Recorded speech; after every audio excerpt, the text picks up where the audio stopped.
empresas asociadas para continuar con el trabajo de sostenibilidad que venimos realizando con ustedes en el marco de la pandemia, donde no hemos podido contar con actividades e iniciativas en la presencialidad.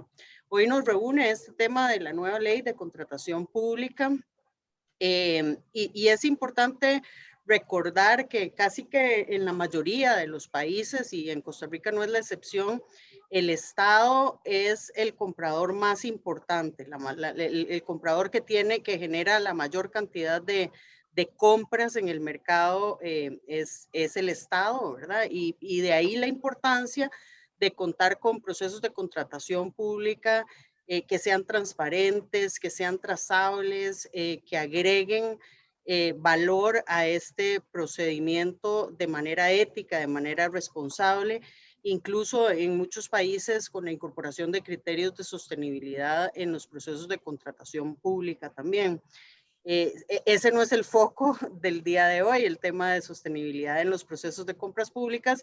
Sin embargo, la importancia de contar con una ley que regule y que dé seguridad a las personas que hacen negocios con el Estado se vuelve cada vez más relevante. Teníamos una ley que tenía muchísimo tiempo de no renovarse y pues bueno, esta nueva ley lo que viene es a darnos esa seguridad jurídica en los procesos de contratación pública que se vuelven tan importantes a la hora de hacer negocios con el Estado.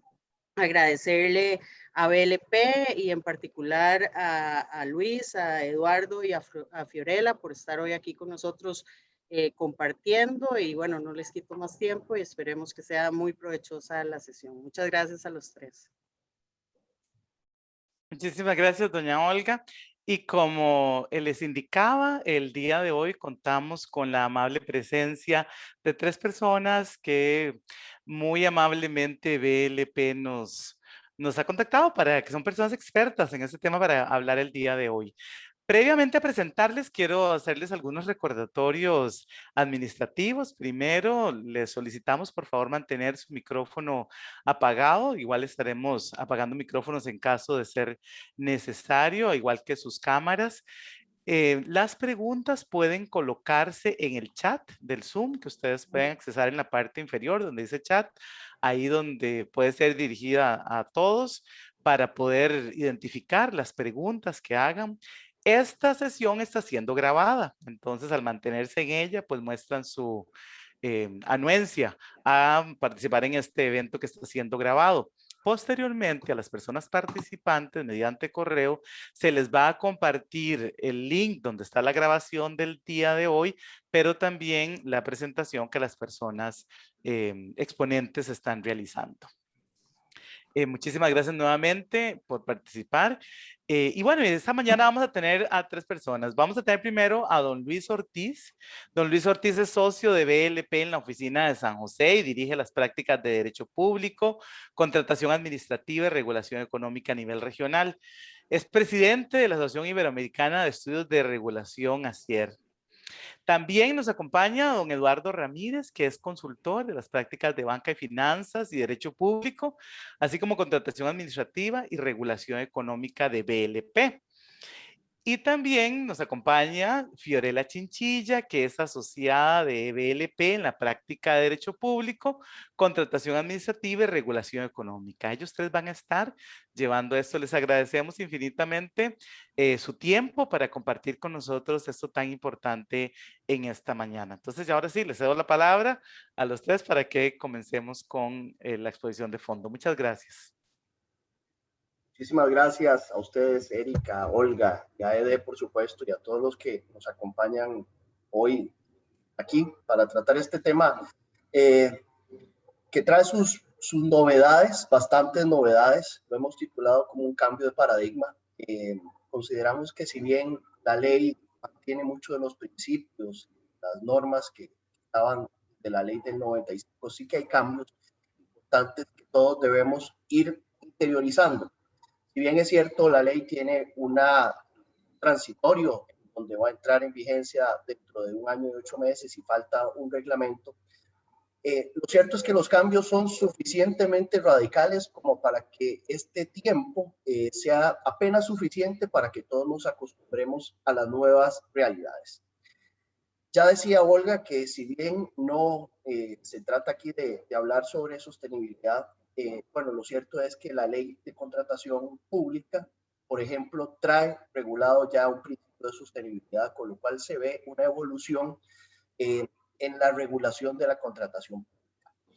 Yo oficiaré más que todo como un maestro de ceremonias y comentarista de los artículos y de la presentación.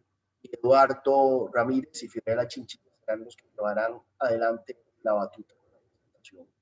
Eduardo tiene una gran experiencia porque fue funcionario de la Contraloría General de la República hace ya bastantes años y por bastantes años. Luego fue gerente legal del Banco de Costa Rica y finalmente como gerente general. De manera tal que Eduardo tiene una visión muy importante desde dentro de la Contraloría General de la República y desde dentro de una administración pública tan grande como el Banco de Costa Rica, que tenía una amplitud de compra de bienes y servicios tan grande. Fiorella, por su parte, es experta en contratación administrativa, se ha dedicado a ello prácticamente desde que se incorporó a BLP en la práctica de Derecho Público. Pues todos tienen una gran didáctica para explicar y yo, como les digo, seré el presentador activo en esta mañana. Les agradecemos nuevamente.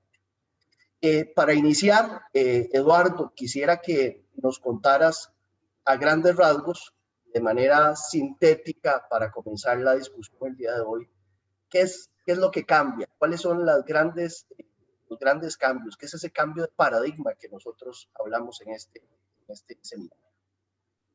Bueno, Luis, muchas gracias. Antes que nada, un cordial saludo a todos los asistentes, a ED, por la idea de organizar este evento para ir conociendo mejor la ley, ¿verdad?, que nos va a regir en materia de contratación pública y que sin duda va a requerir un proceso de análisis y de estudio sobre los distintos aspectos que contiene la ley.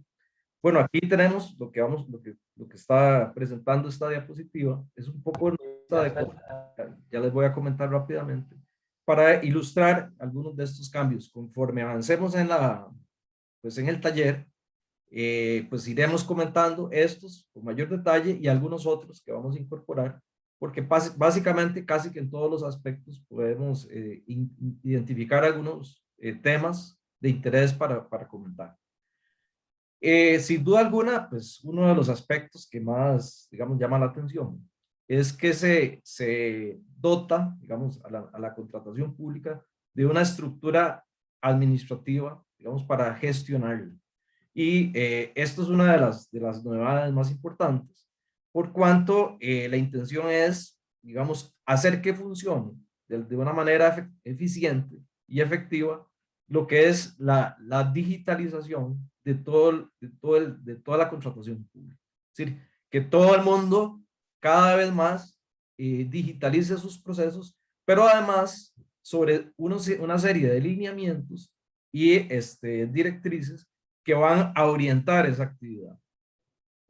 Aquí hablamos, por ejemplo, de la Autoridad de Contratación Pública, que es un ente político, ¿verdad? Es un ente político que está conformado por el ministro de Hacienda, por el ministro de Planificación y por el ministro de Ciencia y Tecnología, que básicamente ya nos empieza a decir solo la composición de este órgano, de la autoridad que vamos a comentar más adelante, solo nos indica que es una autoridad política que quiere hacer que funcione el sistema digital, pero además que tiene una serie de derroteros que quiere avanzar, que se evidencian claramente en la ley.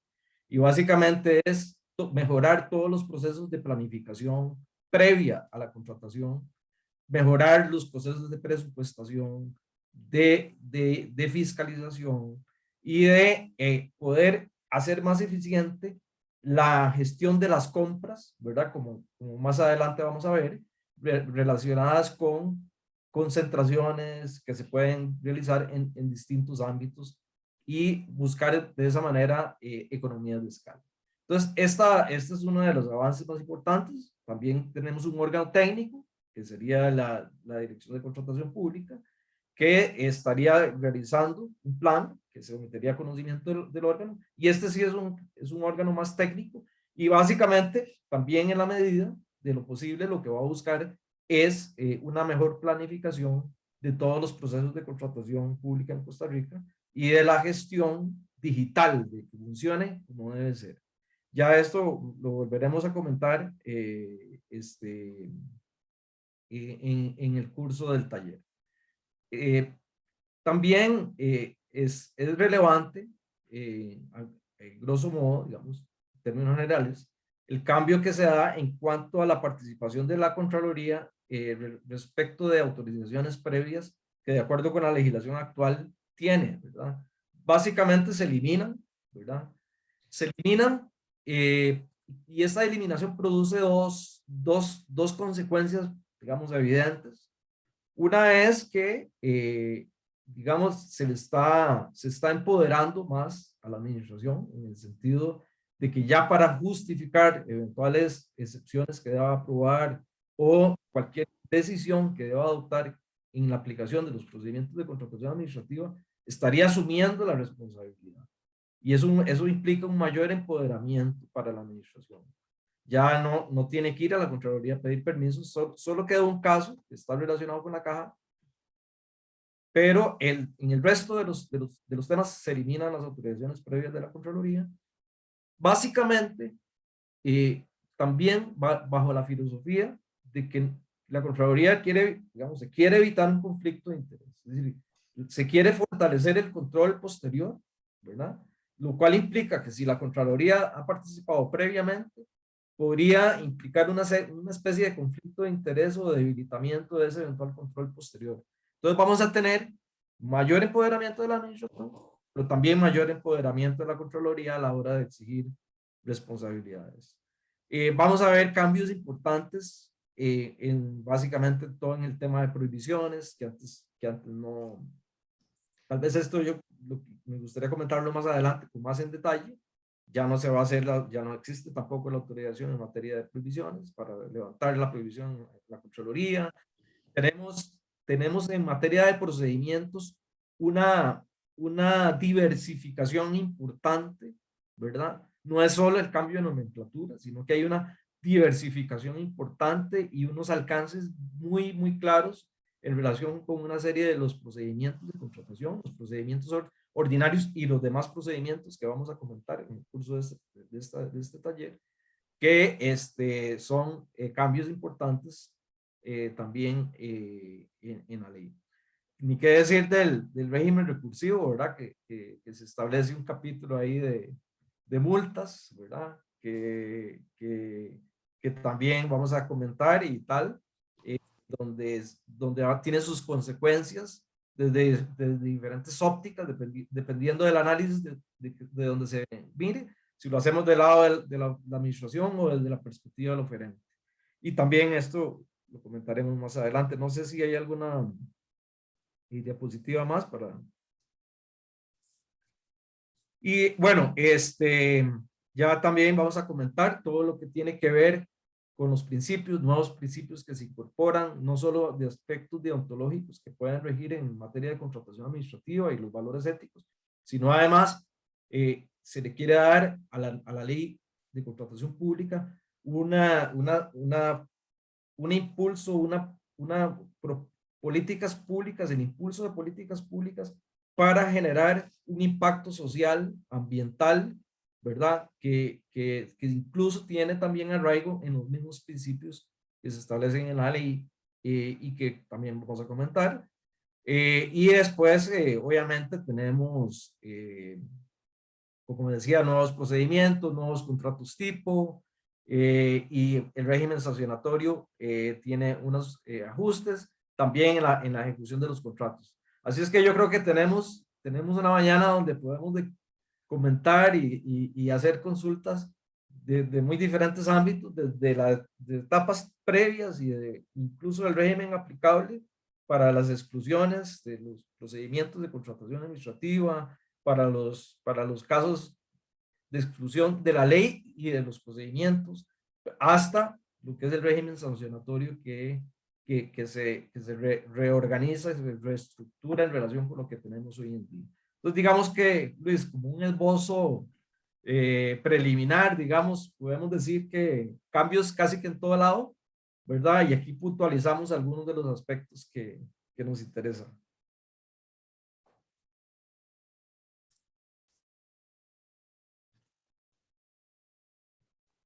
Luis, estás en silencio.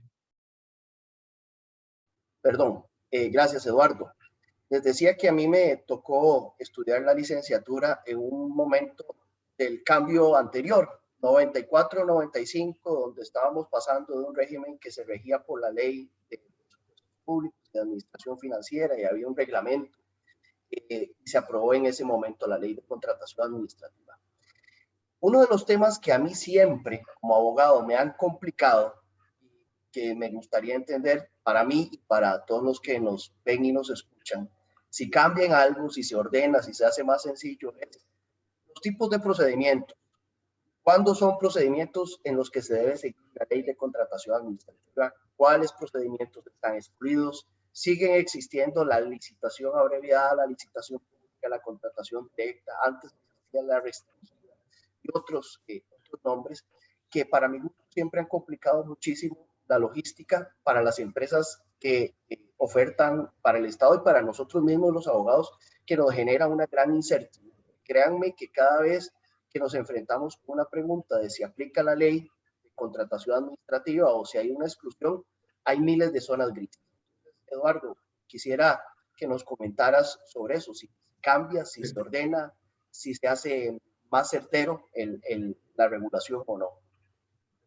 Bueno, sí, a mi juicio, la ley, si ustedes ven, por ejemplo, los artículos 2 y 3 de la ley, sí contiene un reordenamiento de lo que son casos o supuestos en donde se trata de supuestos que están excluidos de la ley, se listan con claridad.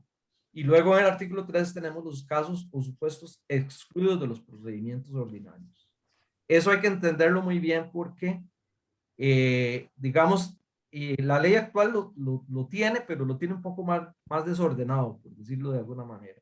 Y tal vez no con la claridad, digamos, conceptual que se propone en la nueva ley de contratación pública, que me parece mucho más logrado la redacción. Entonces, por ejemplo, los excluidos de la ley es que la ley no les aplica del todo. Y ahí tenemos, digamos, básicamente todos los supuestos del artículo 2, ¿verdad? No los voy a mencionar acá porque se nos puede hacer muy largo, pero básicamente son todos los supuestos del artículo 2 y ahí viene la actividad ordinaria y tal. Yo podría aquí hacer una reseña, tengo aquí la ley al frente, pero tal vez no vale la pena. Sin embargo, en cuanto a las excepciones, se dice que se exceptúan unos supuestos de los procedimientos ordinarios. Esto quiere decir que la ley sí se aplica en lo que sea racionalmente aplicable. Es decir, la ley no se aplica para efectos de procedimientos ordinarios. Y ahorita vamos a ver que tenemos procedimientos ordinarios, diferenciados, tenemos procedimientos especiales, tenemos varios tipos de procedimientos. De manera que a estos supuestos sí se les aplica la ley en lo que sea racionalmente aplicable. Solo me interesa destacar dos. Hay varios que me llamaron la atención. Son nuevos, digamos, no los tiene la legislación actual. En el sentido, en la forma en que está regulado, y es la contratación de entes de derecho público, por ejemplo, que actualmente se permite la contratación directa, ¿verdad?, entre entes de derecho público. Ahora son exceptuados de los procedimientos ordinarios, pero establece unas reglas. Acordémonos que aquí se han dado varias discusiones a nivel de Contraloría sobre cuáles deben ser los alcances que debe tener la contratación directa entre entes de derecho público. Aquí me llama la atención, por ejemplo, en el inciso B del artículo 3, que sí se permite, pero siempre y cuando el ente público pueda cumplir con el 70% del contrato. Esto es una regla importante. Pero además, se establece otra serie de criterios que debe valorar la administración a la hora de contratar. Sí, ya no es absolutamente libre y la Contraloría tuvo que ir perfilando un poco este tema. Y el otro tema, el otro inciso, hay algunos otros, pero que me interesa tal vez subrayar para este taller es el C, el de proveedor único. Está excluido de los procedimientos ordinarios, pero el proveedor único, aparte de que ya lo autoriza la propia administración, tiene que hacer una publicación, ¿verdad? Para verificar que efectivamente sea el único. Y esa es una publicación que se hace por 3 días para confirmar la unicidad. Entonces, me parece mucho mejor logrado ahora. El tema de procedimientos, ahora vienen unas diapositivas para comentarlos un poco más en detalle, pero sí, evidentemente se regula mejor, se incluye toda la estructura jerárquica de fuentes que aplican, que hoy están en el reglamento, se pasan a la ley, etcétera. Y en general este capítulo me parece que quedó bastante ordenado y claro. Perfecto, Eduardo. Nos hacen aquí la primera pregunta y justamente coincide con algo que yo te quería escuchar tu opinión. Mis dos preocupaciones sobre la ley son sobre todo ese mayor apoderamiento a la administración que se le da y además el tema de la temerariedad de las apelaciones que luego vas a analizar. Pero Osvaldo nos pregunta que si podríamos dar ejemplos de ese mayor apoderamiento de la administración y de riesgos en materia de responsabilidades. Entonces, tal vez puedes explicar qué cambia en cuanto a las actuaciones de la administración versus, sobre todo, la Contraloría. Las administraciones públicas les cuesta tomar decisiones y a veces la injerencia, además, que tiene la Contraloría es parte porque las administraciones públicas la llaman para que tomen las decisiones por ella. ¿Cómo queda todo eso con la ley y en general qué mayor rango se le dan a las administraciones públicas para tomar decisiones versus la Contraloría General de la República? Sí, hay un mayor empoderamiento en diferentes tipos de aspectos. Por ejemplo, vamos a encontrar un mayor empoderamiento desde el punto de vista de que ya no requieren ir a pedir autorizaciones de la Contraloría, como dijimos, cuando sean supuestos donde ellos pueden justificar la aplicación de un procedimiento que no sea ordinario. Digamos, pueden aplicar procedimientos de urgencia, pueden aplicar procedimientos, digamos, en el tema de prohibiciones, por ejemplo, que es un tema que me parece a mí que les va a dar un mayor empoderamiento en el sentido de lo siguiente. Y en materia de prohibiciones, cuando se trataba de la prohibición, se le solicitaba, el oferente le podía solicitar a la Contraloría una autorización para levantar la prohibición. En este caso se está eliminando esa autorización. ¿Quién tiene? Ahora, el oferente va a emitir una declaración jurada donde va a manifestar que no le asiste ninguna prohibición. Voy a enlazar esto con el empoderamiento, y es que la Contraloría va a tener mayores facultades de fiscalización y más facilidad en la administración. ¿Cómo va a funcionar el tema de la prohibición? En la ley hay una lista enorme de supuestos de prohibición. Son muy parecidos a los que hoy en día tenemos.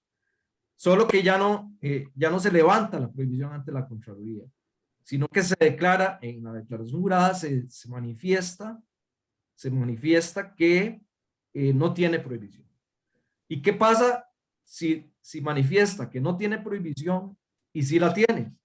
Entonces la ley establece que el oferente puede incurrir en el delito, digamos, de perjurio, ¿verdad? De acuerdo con el 318 del Código Penal. Puede además generar un evento de nulidad del contrato, puede además generar un evento de sanción administrativa, ¿verdad? Y puede, aparte de todo, si está en concurso o así adjudicado y no está en ejecución, puede generar que se anule la adjudicación o que se declare inelegible la oferta. Entonces, esto va a requerir, y la Contraloría y la administración va a tener un registro único donde va a poder ver las sanciones, va a poder ver la declaración jurada. Tal vez Fío ahora nos va a comentar más de la declaración jurada y tal, en el registro único, Entonces, la administración va a tener como un dashboard, digámoslo así, que le va a permitir poder hacer una mejor fiscalización y va a tener un garrote un poco más grande para este tipo de cosas. Por ejemplo, en el tema de prohibiciones, me parece a mí que las empresas es prudente, sería muy prudente que hagan una especie de debida diligencia, ¿verdad? Porque ahora las consecuencias son hasta incluso de delito, ¿verdad? Como señalaba. Y hay muchas facilidades de control. Y en el tema de prohibiciones, tenemos que digamos, el oferente, digamos, incluye a parientes de hasta el tercer grado por consanguinidad y afinidad. Acordémonos que tercer grado parece no mucho, pero que en Costa Rica es un tema que que se las trae, porque si tomamos a Brenes Córdoba, cuando nos explica cómo se calcula esto, cómo se hace este ejercicio, decimos, está en el mismo grado el cónyuge y el compañero sentimental. Para arriba, en primer grado, los padres, luego los abuelos, luego los hermanos, baja. Y además por consanguinidad. Y para abajo, los hijos, los nietos y los bisnietos.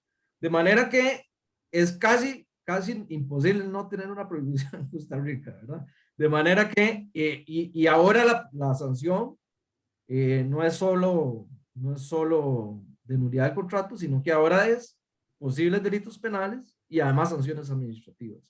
De manera que es muy prudente hacerlo. Y también tenemos empoderamiento, no solo en materia de fiscalización, sino en materia de régimen recursivo que podemos comentar más adelante, donde la administración va a poder imponer incluso sanciones en el caso de recursos temerarios. Tal vez para agregar ahí con lo que ha dicho don Eduardo en cuanto a la declaración jurada, pues bueno, todo tiene sentido, ¿verdad? Con este empoderamiento que se le da a la administración a través pues del órgano contralor, ¿verdad? Se pretende crear un sistema digital unificado que va a estar ligado a una dirección de contratación pública, que más adelante lo podemos ver, y a una autoridad de contratación pública. Entonces, este sistema digital unificado lo que va a regular es que todas las contrataciones se hagan por ese sistema, ¿verdad?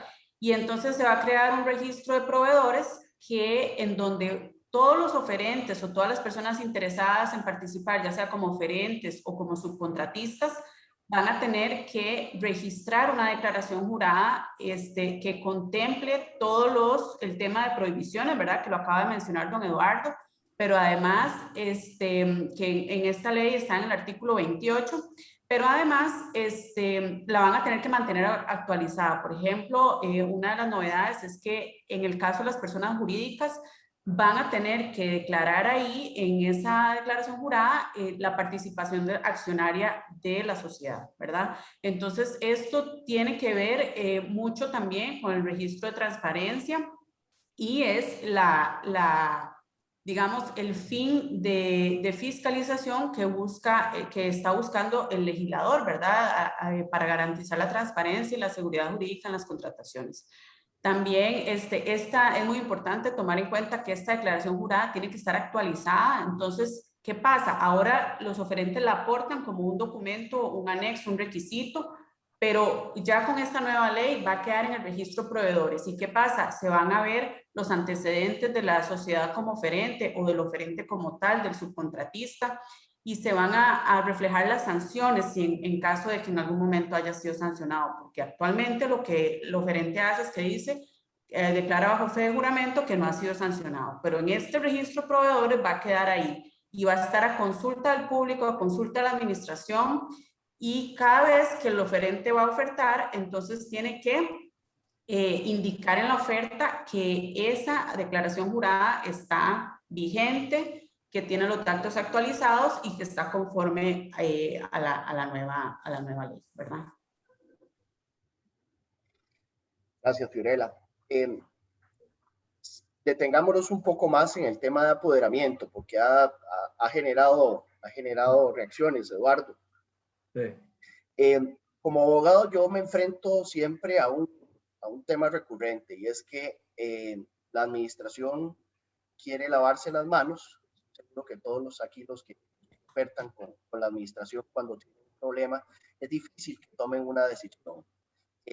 Entonces, a veces hasta para un ajuste, por ejemplo, en materia de contratos de consultoría del Colegio Federado de Ingenieros y Arquitectos, se dan muchos casos en donde la administración debería tomar una decisión y va y le pregunta a la Contraloría, por supuesto, para evadir responsabilidades.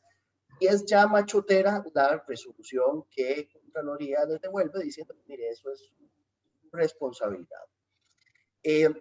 ¿Te parece que esa jurisprudencia de Contraloría viene ahora a establecerse en la ley? Y si dirías que el principio hoy es, señores administración pública, ustedes son responsables y ustedes tienen tanto potestades como deberes y obligaciones, se equivocan, pero asuman ustedes el riesgo.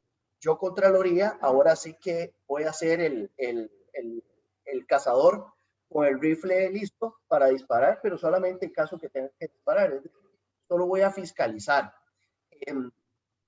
Entonces, dirías que hoy la ley cambia de un control más ex ante, previo, a un control prácticamente posterior todo. Sí, vamos a ver, desde el punto de vista de fiscalización, la Contraloría se fortalece en cuanto a que va a tener mayores, digamos, mayor empoderamiento, digamos, para seguir utilizando esa palabra, porque a veces cuando ellos llegaban a una fiscalización posterior decían, bueno, pero es que usted autorizó tal cosa, usted dio el visto bueno para esto, ¿verdad? Y entonces eso a veces provocaba un debilitamiento, digamos, por decir así, de la fiscalización posterior. En cuanto a la administración, el empoderamiento implica asunción de responsabilidad. Es decir, ahora, digamos, ya no hay autorizaciones de Contraloría, salvo una que queda por ahí. En todos los demás casos, la administración tiene que resolver. Y hay una que me pareció muy importante, tal vez subrayar aquí. Ustedes van a revisar en los artículos, sobre todo en el capítulo que habla sobre las actuaciones de la administración y otros sujetos, que es básicamente 11, 12 y 13. En ese capítulo se establece no solo, digamos, que la administración tiene que resolver, pero sino que además se le establecen plazos para resolver. Y ahí, digamos, dice, por ejemplo, que para resolver una gestión que tiene que ver con la ejecución de un contrato, tiene 10 días hábiles para resolver como máximo. Y otras gestiones, 30 días hábiles. Y la sanción o la responsabilidad que asume la administración y eventualmente puede generar responsabilidad es que si se produce un acto presunto en caso de no resolución y el acto presunto, en vez de ser la regla general, que es el acto denegatorio, en este caso el acto presunto es el silencio positivo. Es decir, se entiende por aceptada la gestión del contratista. De manera que efectivamente la Contraloría se fortalece para efectos de fiscalización posterior. Vamos a ver a lo largo de toda la ley, sobre todo en contratos de obra, y en general en todos los procesos de contratación administrativa, vamos a encontrar a lo largo de toda la ley regulaciones que refuerzan aspectos de la necesidad de planificar, de presupuestar adecuadamente, en el caso de contratos de obra, se ordena todos los procesos de fiscalización, cuáles son los requerimientos que se tienen, y la administración por ahí, pues, tiene que ir cumpliendo con todas estas responsabilidades. El empoderamiento no quiere decir que es gratuito, ¿verdad? Sí, eso conlleva una responsabilidad un poco al cuento de la frase del hombre araña, ¿verdad?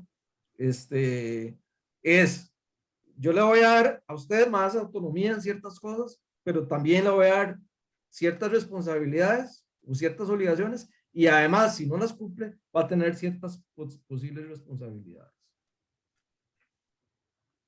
Dos consultas puntuales ahí, Perdón, Eduardo. Luis, disculpe. Sí. Nada más quisiera hacer un pequeño comentario administrativo. Es que necesitamos que las participantes nos ayuden con una situación. Varias personas han ingresado probablemente con el enlace de algún compañero o compañera y nos aparecen con el mismo nombre, varias personas. Entonces, por favor, revisen que tengan el nombre correcto cada quien, porque tenemos hasta 8 personas con el mismo nombre. Probablemente fue porque compartieron links, pero por favor, renómbrense. Si se ubican sobre su nombre con el mouse, hay una parte donde dice más, renombrar, y pongan el nombre. Vamos a darles unos 3 minutos. Si va a continuar el taller, si no se renombran, vamos a tener que bloquearlos por temas de seguridad y vamos a tener que sacarlos del evento. Entonces, por favor, ya les hemos enviado mensaje privado a todos y todas, así que sí, por favor, nos ayudan con eso. Ahora sí, Luis, disculpe. No hay problema, Erika. 2 consultas puntuales sobre esas nuevas potestades que nos hacen en el chat, Eduardo. Siempre sucede que los contratos finalizan, no dio chance para sacar la nueva licitación, entonces las ampliaciones de contratos o contratos adicionales son recurrentes también, son prácticas recurrentes. En ese caso, dentro del apoderamiento que va a tener la administración, se incluye que pueden tomar la decisión de ampliar los contratos, de prorrogarlos, o ahí es uno de los supuestos en donde la Contraloría tiene que intervenir. Bueno, la ejecución de contratos tiene reglas muy similares a las actuales, pero sí es, digamos, algunos de los principales cambios. Por ejemplo, en el principio de mutación o de modificación, que es como potestad exorbitante, antes se podía establecer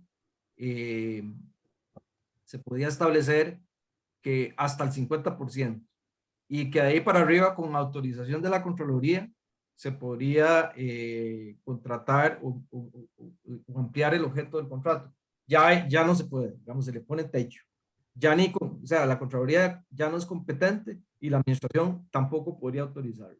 La contratación de servicios iguales por X plazo adicional, eso no lo veo en la nueva ley de contratación, ¿verdad?, pública.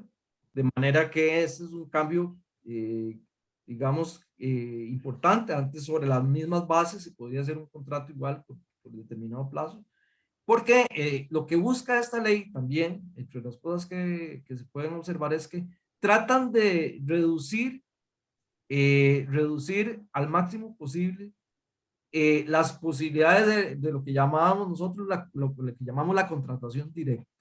O sea, en la medida de lo posible, cumplir con hacer los concursos, y cuando no corresponda hacer un concurso porque hay alguna de las causas, la justificación le corresponde a la administración, no a la Contraloría. Gracias, Eduardo. Después te hago una pregunta complicada que nos hacen aquí en el chat. La voy a reservar sobre eso de la prórroga y las ampliaciones. Sí. Fiorella, cuéntenos qué nuevos principios incluye la ley y cuál es el desarrollo de estos. Sobre todo, tal vez si le puede ilustrar cómo le pueden sacar provecho las empresas y los sujetos individuales que contratan con la administración. ¿Cómo le pueden sacar provecho a ese principio de sostenibilidad social y ambiental? ¿Hay certificaciones que deberían sacar o no? Claro, bueno, los nuevos principios se mantienen algunos de la ley anterior, ¿verdad? Estos nuevos principios destacan unos que ya vamos a ver y que va en relación con la pregunta que me hace Luis. Ya lo hemos venido trabajando a través de la jurisprudencia, y en los recientes carteles hemos visto cómo se incluyen lineamientos de sostenibilidad, ¿verdad? La idea es poder promover el desarrollo sostenible, y en ese sentido, pues el legislador pretende darle mayor campo de participación, ¿verdad? Una participación dinámica a las pymes, ¿verdad? Entonces, bueno, tenemos el principio de transparencia, ¿verdad? Que los actos deben estar accesibles de manera libre e igualitaria. Esto lo vamos a tener a través del sistema digital unificado, ¿verdad? Se pretende que los datos que ahí se publiquen sean totalmente datos abiertos, que cualquier oferente, ciudadano los pueda consultar, los pueda entender, ¿verdad? Que no sean discriminatorios, eso es muy importante, ¿verdad? Que va también de la mano con el principio pues de igualdad, tenemos el principio de integridad, que es el cumplimiento de normas y valores éticos. Esto va dirigido no solo a la administración y sus funcionarios, ¿verdad? Pues se pretende que la administración pueda capacitar a sus funcionarios de manera que hagan un uso responsable de los recursos que tienen a su cargo, ¿verdad?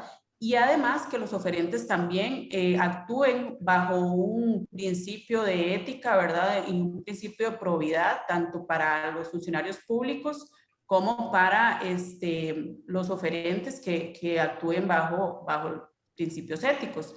Luego tenemos el principio de intangibilidad patrimonial, que lo hemos venido trabajando, es un principio constitucional que lo hemos trabajado a través de la jurisprudencia que tiene que ver con el equilibrio económico-financiero. Pues se trata que de las dos partes se cumpla este principio. ¿De qué forma? Bueno, que la administración fiscalice desde el principio a fin, que el contrato esté cumpliendo tanto con el interés público, que haya un balance en el uso de los recursos públicos, una equidad, ¿verdad? Con el objeto contractual, que se mantenga, que no se dañe. Y por el otro lado, que también la administración pueda fiscalizar que se mantiene el equilibrio económico del contrato para el oferente, ¿verdad? Para el contratista, para el adjudicatario. Luego tenemos el valor por el dinero, que esto es lo que busca el legislador, maximizar el uso de los recursos públicos. Esto tiene que ver con el principio de eficiencia. Hemos notado en los últimos carteles que hemos podido nosotros como asesores revisar, que muchas de las contrataciones son 100% precio, pero ¿qué pasa? Ahora el legislador busca que ese 100% precio sea también 100% calidad. Entonces, de aquí que pueda meter, digamos, o incluir este principio de valor por el dinero a fin de garantizar que el objeto contractual se desarrolla bajo estándares de primera calidad que vayan acorde a los requisitos y las exigencias de precio ¿verdad? Que van acorde al presupuesto del objeto contractual. Esto va de la mano con el principio de vigencia tecnológica, que es totalmente un principio novedoso, ¿verdad? De esta ley. Y esto tiene que ver con ¿qué? Bueno, que el objeto contractual debe ajustarse a los últimos avances tecnológicos y científicos. Entonces, ¿qué pasa? Les va a tocar a las administraciones adecuar también sus equipos, ¿verdad? Los equipos por medio de los cuales va a poder usar los bienes y los servicios que contrata. Entonces, ¿esto qué va a generar? Va a generar también una capacitación de parte de la administración, capacitar a sus funcionarios para que puedan usar responsablemente estos equipos que van a ser adquiridos a través de las contrataciones, de la contratación pública, ¿verdad? Entonces, se pretende que el objeto contractual se adecue a, por ejemplo, si son bienes, que los bienes sean de última tecnología, ¿verdad? Que se pueda sacar el mayor provecho a la inversión de los recursos públicos. Bueno, también tenemos el principio de mutabilidad, que, bueno, son los cambios contractuales, que es el empoderamiento del que ha venido hablando don Eduardo, que le da a la administración no solo ya con la ley actual tenemos la posibilidad de que la administración pueda cambiar el cartel hasta 3 veces, pero ahora se le da la facultad de realizar cambios contractuales, ¿verdad? Entonces, básicamente, bueno, y el principio de sostenibilidad, muy importante, que este es el que Luis me pregunta y es el que nos va a dar, o por lo menos le va a dar a las pymes un mayor chance de participar, ¿verdad? Que se mantenga la protección al medio ambiente, hay certificaciones, ¿verdad? De que son pymes, ¿verdad? Hay lugares, ¿cómo se llama? Entidades que los pueden certificar a fin de acreditar que son pymes que buscan el desarrollo sostenible y ambiental, ¿verdad? Hemos visto también, ahora ya en la práctica se usa, ¿verdad? Hemos visto carteles donde, como les digo, nos hacen firmar a los oferentes lineamientos sostenibles, ¿verdad? Recuerden que en el momento que participamos y aceptamos participar en una oferta, estamos aceptando los términos de cada uno de los requisitos y documentos y anexos que se comprenden con la oferta. Y en este sentido, se han incluido estos lineamientos. También hemos visto cómo la administración ha empezado a otorgar puntos extra a las empresas para que puedan motivarse a obtener sus certificaciones PYME, ¿verdad? Y esto les genere una mayor motivación a estas empresas de participar y tener mayor competitividad en el mercado. Gabriela y Eduardo, aquí hace un comentario que me parece muy valioso. Quisiera que ustedes explicaran si hay cambio verdadero, tangible o pues, igual, con la actual ley y reglamento de contratación administrativa y práctica, las mejores ofertas son las más baratas. Eso es lo que prima. Ahora, con estos dos, sobre todo estos dos nuevos principios de sostenibilidad social y ambiental y de mejora tecnológica, ¿se queda eso en el papel o qué ventajas van a tener las empresas que sean pymes y estén certificadas o aquellas que tengan programas de sostenibilidad social y ambiental debidamente certificadas o aquellas que producen el mejor producto de acuerdo con los estándares de cada mercado? ¿Va a ser una cuestión discrecional de cada administración de que incluyan un puntaje adicional en los carteles o la ley ya establece ventajas para estos? Bueno, actualmente, como bueno, creemos que en la práctica no se ven, digamos, las administraciones obligadas a hacerlo y por eso están en este momento otorgando esa ventaja de puntos extra a oferentes que ya están inscritos en SICOP, por ejemplo, y que cuentan con ese plus, ¿verdad?, para la administración. Pero creemos y por lo menos en lo que yo he podido revisar y estudiar, estoy convencida que eso va a ser un requisito, pues, no, tal vez no de admisibilidad, pero sí va a tener un buen peso a la hora de un porcentaje en el sistema de evaluación de las ofertas. ¿Por qué? Porque, bueno, la tónica en esta nueva ley ha sido que el legislador quiera una igualdad, ¿verdad? Una equidad, tratar de aplicarla, porque, bueno, entendemos que estos cambios pues van a generar otro montón de cambios a nivel interno de la administración y por eso es que el transitorio dice que se va a hacer efectiva 18 meses después. Pero sabemos y la verdad es que creo que sí, no se va a quedar en el papel y creemos que la administración va a estar incluyéndolo incluso ¿verdad?, en los porcentajes de evaluación, ¿verdad? Esperemos que así sea porque claramente hemos visto cómo en algunos concursos específicos pues no hay tanta participación, ¿verdad? La administración quisiera poder tener un marco más amplio, no solo por un tema de precios, sino por un tema de calidad en los servicios, ¿verdad? Que ellos puedan, imaginaría uno, y sería lo correcto, que puedan hacer aprovechar mejor la inversión, ¿verdad?, de los recursos públicos y que vaya en apego con estos nuevos principios. No sé si don Eduardo opina diferente. Tal vez un comentario con aprovechando un poco la pregunta. Vamos a ver, desde el punto, digamos, la ley quiere, digamos, si uno lo vamos a ver ahorita también con algunas normas que están en la ley. La ley quiere, digamos, busca tener un impacto social, ¿verdad? Un impacto social, incluso ahí habla de sostenibilidad social, ambiental, el principio, desarrollo humano, etc. Y ya sabemos que la Contraloría ha venido desarrollando, por vía de jurisprudencia, digamos, que estos criterios deben ser objetivos, tienen que estar vinculados con el objeto del contrato y tal. Y esto se incorpora en la ley, efectivamente. Pero tal vez la novedad es que la ley que quieren utilizar la contratación pública como un instrumento de impacto social. Entonces, ¿qué van a buscar? Me parece a mí que sí van a buscar en algunas administraciones, de alguna manera, generar políticas públicas y carteles que puedan apoyar que las pymes puedan ser elegibles en los concursos que tramita la administración. Y ahí incluso van a establecer diferenciación de calificación a nivel de la tabla de ponderación del pliego de condiciones, incluso hasta el 10%. Pero, por una parte, pero en el tema de precio, el tema de precio para mí va a ser, sigue siendo la estrella, vamos, en el sentido de que a pesar de todo esto, el precio probablemente sigue siendo el tema más relevante de los factores de evaluación. Me parece a mí que eso no va a cambiar.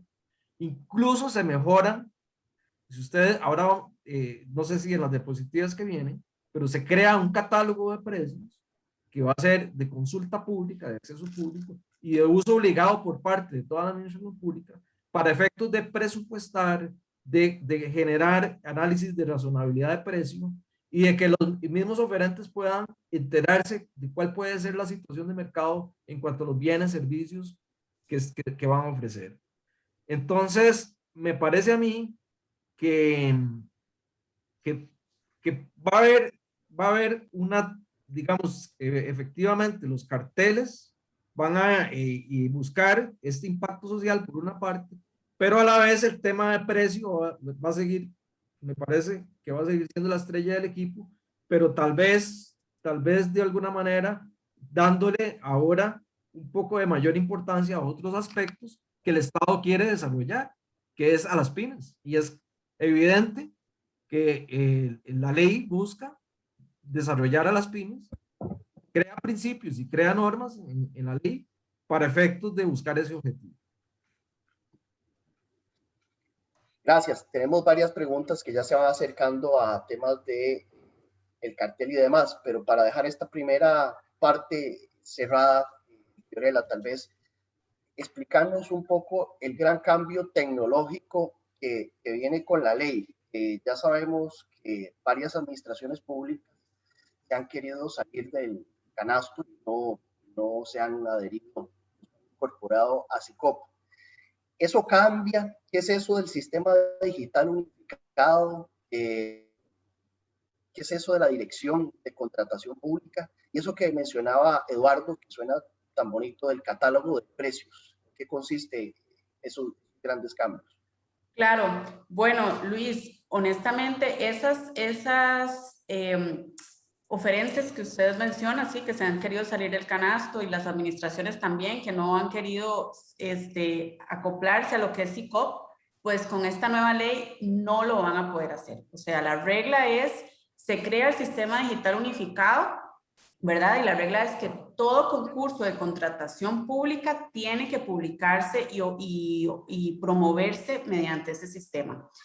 Lo que no esté publicado y promovido a través de este sistema digital unificado, pues simplemente acaerán nulidad, ¿verdad? Y solamente la Dirección de Contratación Pública, bajo un acto motivado, podría omitir ese requisito de que el cartel o el concurso sea publicado por el sistema digital. Ya hemos venido trabajando con SICOP, pero en este sistema nuevo que se va a crear, se va a estar dirigido por la Dirección de Contratación Pública. Esta dirección es un órgano técnico que pertenece al Ministerio de Hacienda y que se va a encargar de fiscalizar todo lo que es el sistema. Este sistema va a estar compuesto por el registro de proveedores, por el banco de precios, por el catálogo de servicios. Y entonces va a ser donde este sistema va a centralizar todas las contrataciones, ¿verdad? Y va a tener la funcionalidad de que se consulte, que sea consultado tanto por los oferentes, por los subcontratistas. Aquí es muy importante porque no solo las empresas oferentes, también los subcontratistas deben registrarse en el sistema, ¿verdad? Deben de estar ahí se va a registrar los proveedores, el catálogo de precios, el catálogo de servicios, ¿qué más? Otra cosa por ahí. Bueno, los lineamientos para el uso de este sistema. Entonces, lo que son recursos de objeción, de apelación, todo va a entrar ahí, todo se va a presentar por ahí, las ofertas se van a presentar por ahí, las apelaciones, el recurso de objeción, todo. Ahora, la Dirección de Contratación Pública, esta Dirección de Contratación Pública va a trabajar de la mano con la Autoridad de Contratación Pública. Es un órgano técnico consultivo que va a elaborar y proponer a la Autoridad de Contratación Pública el Plan Nacional de Compras, así también como las mejoras regulatorias, va a proponerle a la autoridad de contratación pública las mejoras regulatorias para simplificación de trámites. También va a encargarse de profesionalizar a los funcionarios, ¿verdad? En el uso del sistema y en el uso del equipo técnico y todo lo que tenga que ver con el sistema digital unificado. Esta ley no trae de qué forma, porque los oferentes y los subcontratistas van a tener que pagar un precio por entrar a este sistema, una tarifa, y esto se va a regular vía reglamento. Entonces, todavía nos falta especificar algunas cosas, algunos temas con respecto a este sistema y a otro montón de temas que vienen en la ley que entendemos y esperamos que lo hagan vía reglamento. Ahora, ¿qué hace la autoridad de contratación pública? Bueno, esta autoridad lo que va a hacer es aprobarle a la dirección el Plan Nacional de Compras, aprobarle la mejora de los lineamientos, va a fiscalizar todo lo que tiene que ver con el sistema digital unificado, ¿verdad? Y la idea es que todo se centralice ahí, ¿verdad? Que los datos que se publiquen en el sistema sean, como les dije anteriormente, datos abiertos, accesibles al público, que no sean discriminatorios. Y viene compuesto este sistema del registro proveedores, que ya se lo mencioné, ¿verdad? Que todos los oferentes y subcontratistas que quieran ser tomados en cuenta deben inscribirse en ese registro proveedores, deben inscribir su declaración jurada. Y además, el catálogo de precios y de bienes, bueno, el catálogo de bienes va a ser como una base de datos, por decir así, donde la administración va a hacer un estudio de los bienes y digamos, de última tecnología, ¿verdad?, disponibles en el mercado, de forma accesible, con toda la información sobre sus características, ¿verdad? Y sus métodos de elaboración que van a procurar, y se entiende que van a procurar que sean los mejores bienes, que sean los incluidos en ese sistema, ¿verdad? En el catálogo. Y por otro lado, el banco de precios va a ser como la base de datos de los precios estándar que se deberían de manejar para las contrataciones. Para esto, ¿qué pasa? Van a hacer un estudio de mercado. Ese estudio de mercado lo van a hacer periódicamente, lo van a estar actualizando. ¿Y esto qué les va a permitir? Les va a permitir tener una mejor funcionalidad a la hora de elaborar los carteles, pero no solo a la hora de elaborar los carteles, sino a la hora de determinar cuáles precios son ruinosos y cuáles no. Entonces, sí hay que estos estudios de mercado los hacen en estándares internacionales, ¿verdad? Se pretende que sean lo más actualizados y los más estandarizados posibles a fin de poder evitar contingencias en el tema de precio ruinoso, ¿verdad? Y poder tener una mayor equidad e igualdad, ¿verdad? De acuerdo con los principios que ya hemos conocido con esta nueva ley. Perfecto. ¿Puedes ir pasando la...? Claro. Bueno, yo creo que aquí esta es la parte preparatoria. Hasta ahora los oferentes todavía no ha salido una licitación, no les ha llegado el cartel. Ahora sí, entremos a analizar cuáles son los cambios a partir de este momento. Eduardo, hoy en día mi consejo siempre es, en el momento en que usted reciba el cartel de licitación, estúdielo en ese momento, porque hay que tener varias cosas en la mente. ¿Qué tipo de procedimiento es? ¿Es una licitación abreviada? ¿Es una licitación pública? ¿Es un fideicomiso de obra pública? Porque a partir de ello, a partir del tipo de procedimiento, entonces lo siguiente que yo tengo que revisar es presupuesto versus los presupuestos que publica la Contraloría para comenzar a calcular yo los tiempos que tengo que tomar en cuenta para objetar el cartel, qué tipo de recursos tengo, ante quién presento esos recursos, si es ante la misma administración o es a la Contraloría, la apelación si son 5 días o son 10 días, o si es solo revocatoria. Sí. Quizás que nos expliques un poco en qué cambia esos tipos de procedimientos, los tipos de contratos ya propiamente, y de una vez si quieres entrar al tema de los recursos, cómo cambia. Sí, Fío, si puedes adelantarme un poquito para responder esta. Claro. Aquí, dejémoslo aquí. Vamos a ver. Bajo la de procedimientos, las principales modificaciones. Bueno, lo primero que salta a la vista es la nomenclatura, ¿verdad? La nomenclatura cambia y ahora es licitación mayor, menor y reducida. Antes era, digamos, la mayor, la abreviada y la contratación directa. Ya incluso, se me enredan los nombres, cuando yo trabajé en la Contraloría era licitación pública, licitación privada y contratación directa.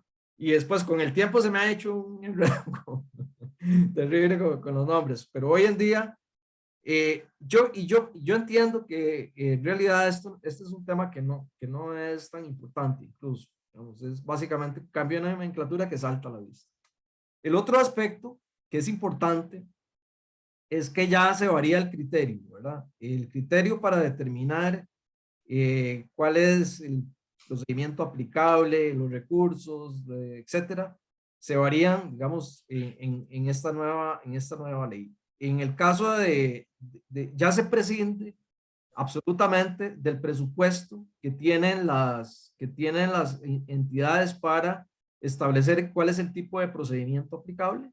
Por ejemplo, antes había que ir a revisar la resolución de la Contraloría para ver y el presupuesto de la entidad para determinar pues todo lo que correspondía al respecto con la licitación. Porque en el procedimiento ordinario lo que se establece para licitación mayor, menor o reducida es un monto que va a ser el mismo para cualquier tipo de entidad. Digamos, ahí están los umbrales que ustedes están viendo, digamos, según lo establece la ley y que la Contraloría va a actualizar, pero básicamente van a ser los mismos, van a ser, este va a ser el criterio para definir, y también, no solo el procedimiento, sino también, como veremos, los recursos que corresponde aplicar. Para estos efectos, tal vez no vamos a ver todas las diapositivas en detalle, algunos ejemplos. En el caso de perfeccionamiento y formalización de los contratos, no hay grandes cambios. Me disculpa si oyen el perro. Ahora con la pandemia no puedo evitarlo. Aquí no van a haber grandes cambios. Si uno ve el pliego de condiciones que corresponde, se define cómo se hace el trámite para el pliego de condiciones, para la oferta, cuáles son los procesos iniciales. Eso, todo ese íter, digamos, en materia de definición de la necesidad, del pliego de condiciones, de las ofertas, de la evaluación, todo eso tiene una gran similitud con lo que hoy en día tenemos. Y yo no me animaría a hablar de grandes cambios porque todavía falta salir el reglamento. Entonces, probablemente a la hora de salir los reglamentos podamos ubicar algunas diferencias más importantes. Pero no veo grandes cambios ni en el tema de pliego de condiciones, salvo algunos aspectos muy puntuales que ya se han comentado, ni tampoco en cuanto a la elaboración en la evaluación de las ofertas, etcétera. Todo en la ley es muy similar. El perfeccionamiento sí es muy similar. Sin embargo, aquí tal vez tomar en cuenta, ahora sí la pasamos rápidamente para que vayan viendo cómo en obra pública sí hay igual que en la ley actual, pero igual con el mismo criterio que ahora solo es este umbral para todas las entidades, un umbral diferente. Acordémonos que en la licitación mayor y en la menor se va a hacer publicación, ¿verdad? Y en la reducida se van a admitir hasta 3 oferentes, ¿verdad? Y entonces estos son los umbrales, podemos seguir para pasarlo rápidamente. Y aquí es donde tal vez, Luis, empezamos a apuntar algunas diferenciaciones que me parece que son de interés, digamos, para efectos de lo que estamos comentando. Y es los procedimientos de contratación. En este caso, se crea un procedimiento de contratación diferenciado. También van a ser mayor, menor y reducido, pero con umbrales diferenciados para empresas que estén en esta lista. Y esa lista la tenemos en los artículos 50 y siguientes, por ahí, digamos. Y en particular, ellos van a poder tramitar un procedimiento diferenciado que establece umbrales diferenciados. Vamos a verlos un segundito. Aquí están, para efectos de bienes y servicios, como pueden ver a la izquierda, son mayores los montos que para los procedimientos ordinarios. Igual para la derecha, en obra pública, también son mayores que para los establecidos en los procedimientos ordinarios. Hay unos artículos que quiero que les pongan mucha atención, que yo los voy a mencionar aquí, que son el 52, el 53 y el 54. El 52 regula un supuesto donde en estos procedimientos se puede, en caso de que el oferente no rinda la garantía de cumplimiento o no formalice el contrato, la administración puede adjudicar al que siguió, ¿verdad? Efectivamente, como hoy en día, digamos, de alguna manera existe. En caso de resolución, en caso de que ya el contrato esté en ejecución y se resuelva, si nos devolvemos acá, se puede adjudicar en contratos de suministro de acuerdo con el orden en que quedaron en las ofertas, ¿verdad? En las ofertas elegibles. Y si es de obra, pues se tiene que volver a cotizar. Pero se crea este capítulo en esos artículos que para mí, digamos, es un aspecto interesante que quería subrayar. Sigamos adelante, Fiorella. Bueno, aquí van un poco lo que comentaba. Básicamente en esto, digamos, no hay grandes cambios. Yo no veo grandes cambios en esto. Puede ser que alguna cosa eventualmente se requiera subrayar. Yo subrayé estos artículos que les comenté, que me parece que valía la pena comentar, pero digamos, aquí vamos a encontrar más o menos criterios similares a los que hoy en día tenemos. Solo que cambian los criterios en cuanto a la establecimiento de la asistencia mayor, ya que es un solo umbral para todas. Sigamos, Fiorella, para pasar y llegar al tema de los... En este artículo, perdón, en el anterior, en este artículo, en la licitación menor, en el inciso D, es el único supuesto que tiene toda la ley donde hay una autorización de la Contraloría. Eso está en la ley orgánica de la Caja Costarricense de Seguro Social y tiene que ver con la compra de este tipo de equipamiento de la caja de suministros, ¿verdad? Donde la caja promueve el concurso, lo que hace es solicitar una autorización a la Contraloría. Eso existe desde hace décadas, ¿verdad? Y eso se mantiene y es la única autorización que prevalece en la ley previa de parte de la Contraloría General de la República. Ok, sigamos, ¿sí? La licitación reducida, que es la que, digamos, en un tiempo era la contratación directa, que se invitaba a 3 proveedores y tal. Aquí, yo creo que no hay grandes comentarios que tal vez me gustaría hacer para avanzar un poquito y nos encontramos con la licitación extraordinaria, los procedimientos extraordinarios. Adelante, Fío. Bueno, antes de, bueno, si quiere empezamos con el tema de los recursos, pero me gustaría en algún momento, Luis, si se puede, no sé, comentar un poco de los procedimientos extraordinarios especiales, porque me parece que hay temas muy importantes. Si fuera posible, nos devolvemos un poquito. Aquí, en materia... Perdón, Eduardo, contratación pública estratégica e innovadora. Sí, bueno, ese es un... Si querés, nos devolvemos ahora con una pregunta que te tengo. Ok, en la contratación pública y estratégica, ¿querés que hablemos de eso ya o...? Recursos y después volvemos a ¿te parece? Ok, bueno, con la contratación pública estratégica lo que veíamos, lo que comentaba antes, de que eso está, lo voy a comentar para que se ubiquen en la ley.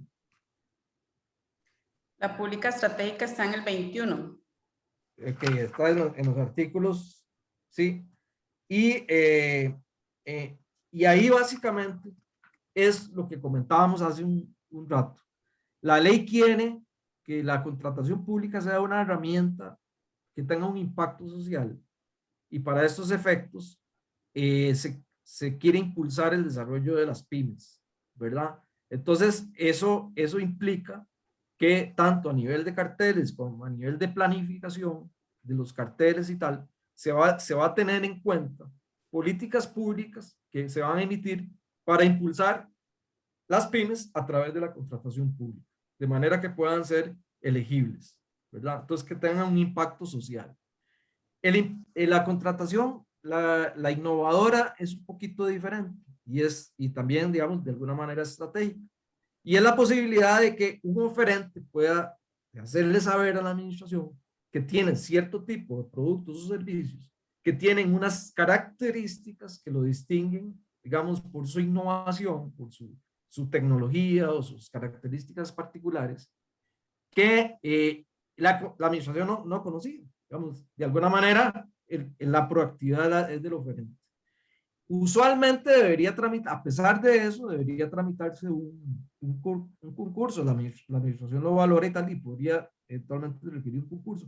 Pero la ley permite que, dependiendo de las circunstancias, que obviamente es la propia administración la que tiene que asumir la responsabilidad de autorizarlo, podrían comprarlo directamente, ¿verdad? Entonces, la contratación pública innovadora, digamos, es un supuesto, digamos, que permite digamos, un análisis de nueva tecnología, de nuevos productos, y eventualmente hasta la posibilidad de hacerlo de hacer la contratación de manera directa. Tal vez ahí para agregar algo muy, muy pequeño, con esta contratación pública innovadora, bueno, la administración lo que pretende es una mejora sustancial en la prestación del servicio público, ¿verdad? Y no solo va a permitir, digamos, esta figura, sino que además va a tener que contar con un personal técnico que valore de verdad la innovación de estos productos, ¿verdad? Porque no solo es que cumplan con requerimientos de papel, sino que tenga un personal técnico que pueda valorar la admisibilidad de estos productos para poder tomarlos en cuenta en esta, digamos, en esta figura de la contratación innovadora, ¿verdad? Y el objeto contractual de este tipo de contratos va a estar enfocado a criterios de funcionalidad y desempeño, ¿verdad? Desempeño, el desempeño más alto para en busca de mantener y digamos, optimizar el interés público, ¿verdad? Con esta contratación pública innovadora. Eduardo y Fiorella, una pregunta. Imaginemos que yo soy una empresa constructora que inventó un tipo de asfalto nuevo que nadie tiene. O vendo, qué sé yo, mascarillas que permiten muchísimo más la entrada del aire, pero que igual son igual de potentes para impedir la entrada de virus y demás. ¿Cómo puedo aprovecharme yo como un oferente de la administración de estos dos tipos nuevos de procedimientos? Yo puedo ir a ofrecerles esa nueva tecnología para que ellos utilicen esos procedimientos, algunos de esos dos procedimientos para sacar una licitación. Sí, ¿O tengo que esperar a que la administración lo decida? En efecto, Luis, es proactivo. El oferente puede ir a la administración. Vea que eso está regulado en el artículo 22. Y entonces ahí dice, la compra pública consistirá en la adquisición de bienes, obras y servicios nuevos o significativamente mejorados. Y dice, que para recurrir, la administración deberá valorar la mejora sustancial, que es lo que decía Fiorella, pero esto normalmente es una iniciativa del proveedor, digamos, del oferente. Cuando es la administración, en realidad, digamos, podría digamos, hablar de un caso normal de contratación que iniciaría la administración, pero en este caso, la iniciativa de ofrecer parte del proveedor, ¿verdad? Es una gran oportunidad entonces para el oferente. Definitivamente. Claro. Bueno, antes de que volvamos a los recursos, tal vez. Bueno, aquí nos hace una pregunta sobre este tema antes de pasar. Con este procedimiento, si se demuestra que la solución ofertada,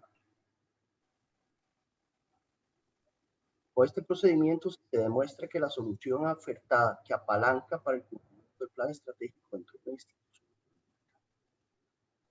Bueno, ya volvemos. Tal vez si nos explica un poquito más. Apalanca entendemos por financiamiento. Sí, tal vez si nos la puede Sí. detallar un poquito.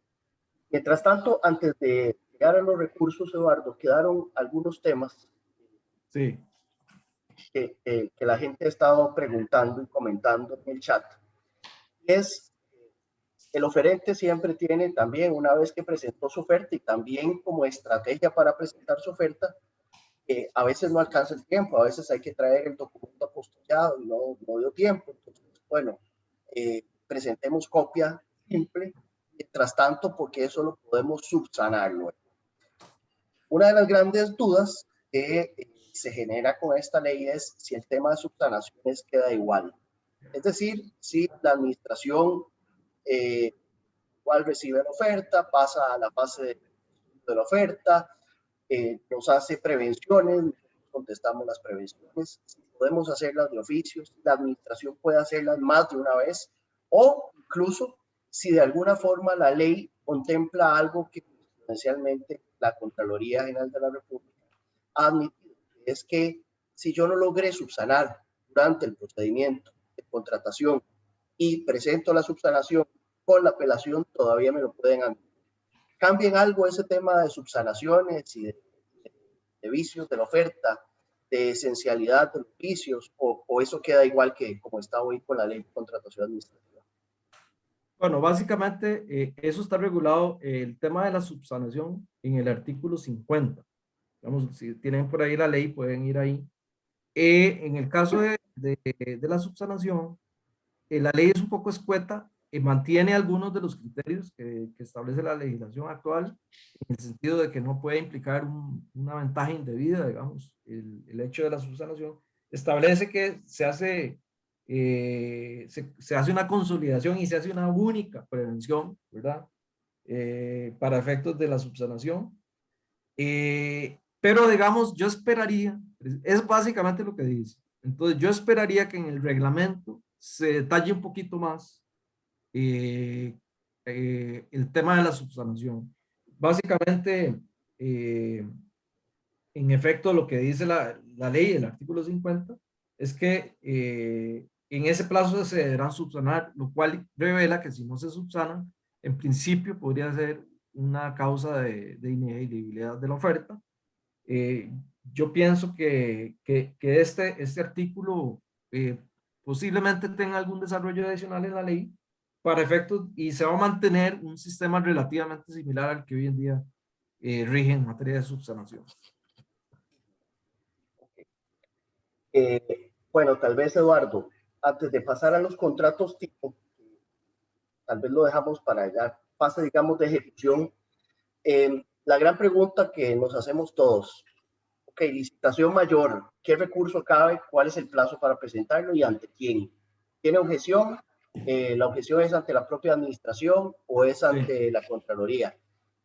¿Cómo está ese tema de la temerariedad? ¿Cuáles son las multas si la Contraloría determina que yo presenté un recurso de apelación temerario y si la ley contiene algunos elementos para que la Contraloría diga si es temerario o no es temerario o si es totalmente discrecional? Sí, bueno, para esto me voy a apoyar en las diapositivas. En esta primera diapositiva que están viendo, vemos que los recursos en general se mantiene el esquema actual en cuanto a que son el recurso de objeción, el de revocatoria y el de apelación. También se establece una etapa de admisibilidad, ¿verdad? Para que puede generar el rechazo de plano, eventualmente porque no se demuestra que el oferente tiene legitimación o porque falta de fundamentación. Me parece muy importante, bueno, nada más para subrayar, imagínense que tengo un puntero acá, un puntero imaginario. Vemos que el tema de allanamiento y desistimiento, digamos, en realidad no tiene grandes novedades, ¿verdad? El único tema que tal vez quisiera subrayar con el puntero es el tema de preclusión, porque va a implicar interés para lo que vamos a comentar en la siguiente diapositiva. Y esto es básicamente, el significado es que la preclusión es cuando se presenta fuera de plazo. Y ahí es donde vamos con la importancia del tema de los plazos. Pasemos la diapositiva. Vamos a ver, esta es una ilustración que tal vez no tiene todos los supuestos, pero que nos sirve para ilustrar. El recurso de adhesión al cartel en la licitación mayor se tramita ante la Contraloría. Y a diferencia de la legislación que tenía décadas de existir, que se establecían tercios o plazos dependiendo del plazo de presentación de las ofertas, ya sí se establece un plazo y se dice que cuando es una licitación mayor, la objeción es ante la Contraloría, se tiene 8 días hábiles para presentar el recurso de objeción. Aquí tenemos un plazo ya establecido por ley. Y en caso de licitación menor, se tramita ante la propia administración y tiene 3 días. Entonces, la preclusión se cumpliría si desbordo estos plazos. En el caso de la Contraloría, el recurso de apelación tiene 8 días hábiles. Vean que se disminuye 2 días hábiles. Y se establece en la ley cuáles son los actos que permiten la apelación, que son los actos de adjudicación. Acordémonos que no lo vimos ahora, podemos verlos ahora, pero en el caso del procedimiento especial, ¿verdad? Que se regula en la ley, no hay recurso de apelación independientemente del monto. Y entonces, estos tienen sus excepciones, ¿verdad? Pero en general, digamos, la regla general sería esta: declaratoria desierta e infructuosa. Y en el caso de revocatoria, digamos, vamos a seguir con un puntero imaginario, ahora de una manera digamos, transversal. Es el recurso de apelación ante la Contraloría y el de revocatoria ante la administración. Y ya dijimos que procede en el caso de licitación mayor, procede el recurso de apelación ante la Contraloría, y en el caso de licitación menor, procede el recurso de revocatoria ante la administración en relación con esos actos. Ahí también se enumera un acto que es el de la subasta electrónica invertida, que es un nuevo procedimiento especial, que sería recurso de revocatoria, y tienen 5 días. Entonces se mantiene la revocatoria ante la administración, 5 días de plazo, que es normalmente también en la licitación menor, y ante la Contraloría 8 días de plazo en relación con los actos que ahí se enumeran. Y tal vez aquí empezamos a ver la consulta de Luis, en la que sigue. Con el puntero imaginario tenemos que subrayar aquellos recursos que sean, el régimen recursivo establece un régimen de multas para recursos temerarios. Obsérvese que es un concepto jurídico indeterminado. Establece un régimen de sanciones económicas para aquellos recursos temerarios. En el caso de la objeción, la multa sería del 0.5% del umbral de la licitación menor o el umbral superior de la menor. Tomando en cuenta uno de los umbrales, porque ya vimos que eran varios, digamos, dependiendo del tipo de licitación, pero van a dar a un monto relativamente cercano a ese. Sería de casi 2 millones de colones en el caso de la objeción, y procede cuando haya preclusión. Es decir, si el recurso se presentó fuera de plazo, prácticamente ya tienen la multa ganada. Cuando el objetante no acredite su vinculación con el objeto del concurso, o cuando actúe con temeridad, mala fe o abuso. Veamos que en este tercer punto, básicamente, habla de conceptos jurídicos indeterminados. Eso se va a determinar casuísticamente, aunque, digamos, uno entiende que esa apreciación discrecional que tendrá la administración o la Contraloría, ¿verdad? Cuando el recurso de los recursos, tendrá que justificar, digamos, por qué lo considera temerario, de mala fe o de abuso de derechos procedimentales. En los recursos de apelación y revocatoria la multa es del 1% y el monto es básicamente un monto cercano a ese que está ahí, a los 2,5 millones. Cuando el recurrente actúe con temeridad, mala fe o abuso, vea que hablamos nuevamente de conceptos indeterminados, o cuando haya ejercitado acciones infundadas de mala fe o alegue hechos contrarios a la realidad. La estructura de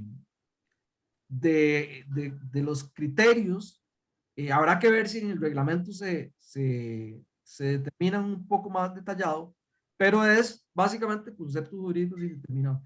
¿Qué es lo que veo acá? Aquí esto va a generar un impacto. No es lo mismo que una empresa pequeña y con recursos tal vez limitados decida plantear un recurso que tal vez una empresa que tenga más posibilidades económicas. Esto va a implicar que tal vez en algunos casos el patrocinio legal requiera un cierto análisis de la estrategia que se va a esgrimir y eventualmente que mida el riesgo legal que estaría asumiendo el recurrente. Y para algunos recurrentes, porque este régimen evidentemente lo que quiere es ser disuasivo, o sea, lo que quiere es disminuir el número de recursos que se presentan, lo que va a implicar es que obviamente el impacto va a ser para unos lo suficientemente disuasivo como para no presentar el recurso, aunque considere que eventualmente podría tener un argumento, versus tal vez otro tipo de oferentes respecto a los cuales el riesgo legal de que le impongan la multa tal vez no sea tan disuasivo, digamos, y prefiera asumir ese riesgo. Y bueno, y para eso se establece un procedimiento. Pero básicamente es en materia de recursos, Luis, yo diría que los plazos y el régimen de sanción sería el tema más novedoso que tiene la ley. Perfecto, Eduardo. Ese tema de la temerariedad, para que sepan todos, estaba incluido, bueno, no la de la temerariedad, sino de la multa por el recurso de apelación. El que presentaba un recurso de apelación y lo perdía estaba en la ley del 95. La Sala Constitucional lo declaró constitucional. Ahora lo aderezan con esto que explicaba Eduardo, que es un recurso temerario, entonces le tocará a la Contraloría determinar, no sabemos con cuáles criterios. Además, no es non plus ultra para determinar cuándo un recurso es temerario y no. En mi opinión, eso establece problemas. Definitivamente va a ser objeto de acción de constitucionalidad con la primera sanción que imponga la Contraloría, sin duda alguna. Eduardo, tal vez pasamos a los contratos tipos, y ahí hago una intervención para responder una consulta de un participante que necesita saber si varía en cuanto a contratos de obra pública y asociaciones público-privadas. Perdón, Luis, se me cortó un poquito el comentario tuyo, no escuché bien Bueno, que pasáramos a contratos tipos. Sí, ok. Bueno, nosotros aquí no traemos una diapositiva, pero básicamente los contratos tipos están en la ley en los artículos 71 a 84. En estos artículos vamos a ver, digamos, por ejemplo, los artículos relacionados con el contrato de obra, vamos a observar un mayor detalle en las exigencias de planificación y mayor detalle en las potestades de fiscalización que tiene la administración. Parte de lo que comentábamos. Es decir, en el contrato de obra, o sea, este es uno de los contratos donde más exigencia va a tener la administración para planificarlos bien desde la etapa inicial, ¿verdad? En la ley hay una serie de normas a lo largo de toda la ley, incluso que requieren de ciertas verificaciones con la administración pública, del Plan Nacional de Desarrollo y otra serie de entidades que van a tener que vincular casos de licitación mayor. Pero el contrato de obra es de los que más la ley tiene exigencias de planificación, de presupuestación, de verificación de la necesidad y que se construya sólidamente desde el inicio. El Estado costarricense ha tenido un trauma profundo por obras que se han planificado mal y que salen costosísimas y que se tardan décadas para poder realizarlas. Y de alguna manera eso quieren tratar de evitarlo, tanto desde la parte de planificación como de la parte de fiscalización. Y viene regulado el contrato de suministro, que es muy similar al que tenemos hoy en día. Se incluye el contrato de donación, pero no regula el contrato de donación, sino básicamente los procedimientos que se aplican, ¿verdad? Normalmente en toda la ley de contratación pública, históricamente, digamos, lo que se regula en relación con los contratos son procedimientos, porque el derecho de fondo del contrato es el de la legislación. Y aquí hay unas novedades. El contrato de arrendamiento operativo y financiero se regula y se diferencia en qué consiste el operativo, que es, digamos cuando no hay o hay opción de compra. En el financiero, cuando hay opción de compra, y en el operativo cuando no hay opción de compra, y se regula un poco el contrato. No es muy diferente de lo que en la doctrina se conoce como el contrato de arrendamiento operativo y financiero. Me llamó, me parece que en el contrato de servicios no veo un comentario especial, pero en el contrato de fideicomiso público se introduce, y me parece que ahí es importante algunas de las regulaciones que contiene el contrato de fideicomiso público. Ahí se establece que hay reserva de ley para los contratos de fideicomiso de administración. O sea, eso solo por ley especial se van a poder constituir. Pero los contratos, los demás tipos de contratos, con base en el principio de eficiencia y de eficacia, que reza que cualquier tipo de modalidad de contratación que sea adecuada para conseguir el interés público que está de por medio, se puede estilar, digamos. Y ahí en los contratos de fideicomiso público, que antes no existía regulación, se establecen algunas reglas. Las que más me llaman la atención son las relacionadas con la estructuración financiera, que es el tema más complejo que tiene un fideicomiso, sobre todo los fideicomisos de obra. Es uno de los temas más complejos. En estos fideicomisos de obra, lo más importante es una buena planificación, como decíamos ahora, y la ejecución que se realice de una manera, digamos, de una manera que el contrato y las obligaciones estén claramente establecidas. Pero el tema de la estructuración financiera siempre es un tema muy importante, crucial, y se está permitiendo al fiduciario. El fiduciario puede ser cualquier ente del sistema bancario nacional. Y cuando hablo del sistema bancario nacional, no son los bancos del Estado, son cualquier banco que integre el sistema financiero que está regulado y supervisado. Es decir, cualquier banco privado, público puede ser fiduciario. Y entonces se le permite a este banco financiar también. Y esto en algún momento digamos, no fue permitido. Y después se flexibilizaron los criterios y había ciertas restricciones, y en la ley ya se establece expresamente que sí pueden financiar, sea solos, o sea en créditos indicados o en conjunto con otros bancos. Pero obviamente ahí tienen que haber algunas reglas para evitar conflictos de interés.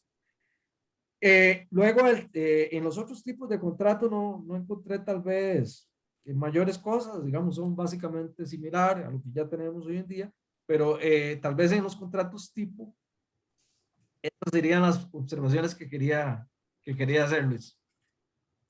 Gracias, Eduardo. Aquí nos preguntan si hay regulaciones en cuanto a fideicomisos públicos. Creo que es lo último que mencionaste, ¿verdad? Sí, actualmente lo que había eran precedentes de la Contraloría, porque el génesis, digamos, el origen del fideicomiso fue la norma de la Ley de Contratación Pública, la Ley de Contratación Administrativa actual, que dice que se podía utilizar cualquier forma de contratación, un poco lo que decía ahora. Ok, y ahí se usaba el fideicomiso, pero ahora se regula porque llegó a ser una figura tan utilizada que ya ahora se regula e incorpora muchos de los aspectos que la Contraloría vino desarrollando por vía de precedentes y de criterios.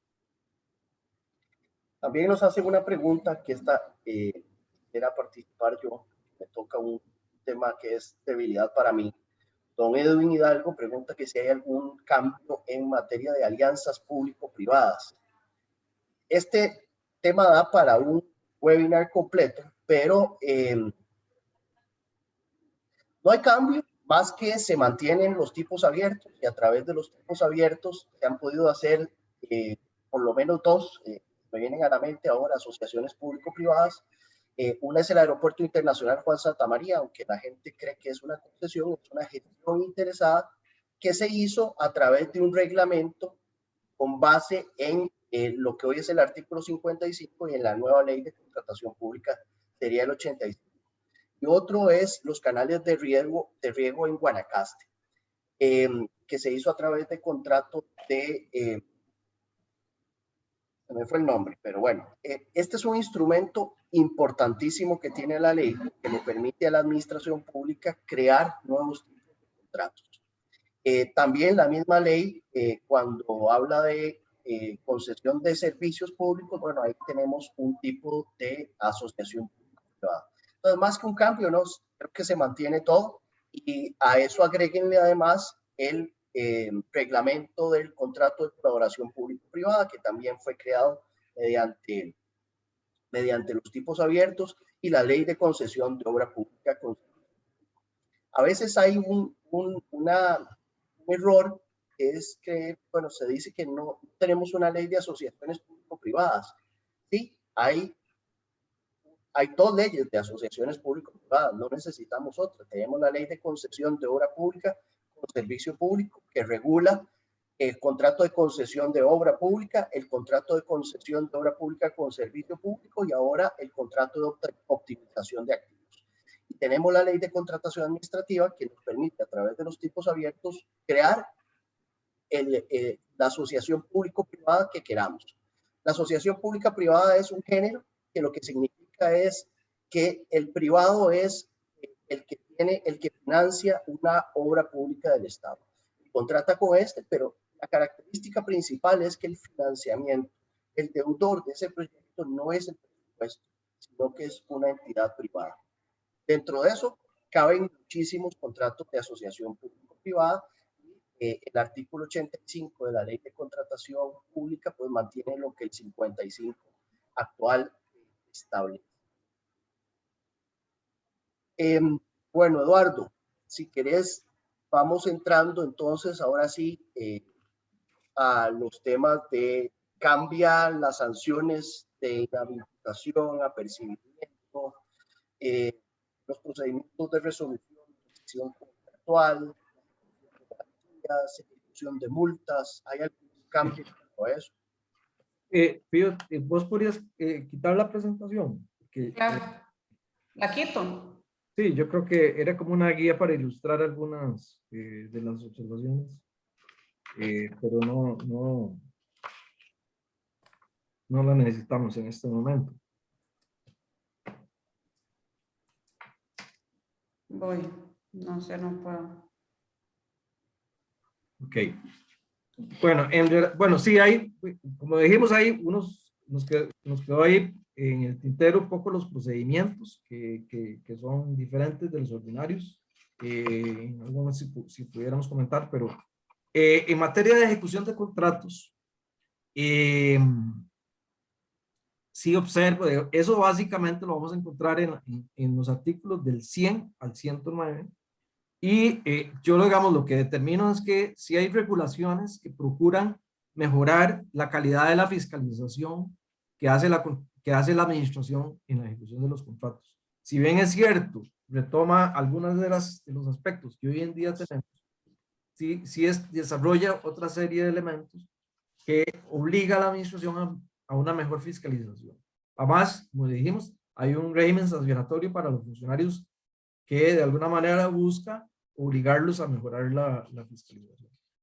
Pero aquí en el tema de ejecución contractual, bueno, comentabas algo de la prórroga que se me quedó ahí pendiente, que está en el artículo 105 de la ley, y que básicamente no veo que genere, que tenga grandes cambios en relación con lo que hoy en día tenemos